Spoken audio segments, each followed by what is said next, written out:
ఈరోజు ఇలాంటి వీడియో పెట్టాల్సొస్తుందని నేను కల్లో గూడా అనుకోలేదండి.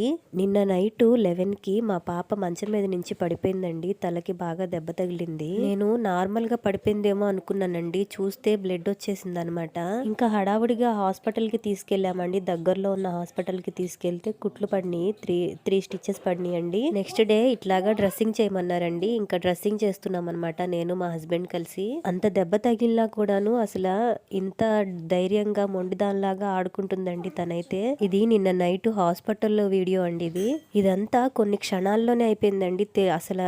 కళ్ళు మూసి తెరిచేలోపు జరిగిపోయింది ప్రమాదము. డాక్టర్స్ ఏమన్నారంటే 24 అవర్స్ లోపు వామిటింగ్స్ అవ్వకపోతే ప్రాబ్లం ఏం లేదన్నారండి. నిజంగా 24 అవర్స్ లో వామిటింగ్స్ అయితే ఏం అవ్వలేదు. మేము చాలా లక్కీ అని చెప్పుకోవాలండి. ఆ బాబా దయ వల్ల ప్రాబ్లం అయితే ఏం లేదు. ఇంకా సాయిబాబానే కాపాడినట్టు అయిందండి ఏ ప్రమాదం జరగకుండా.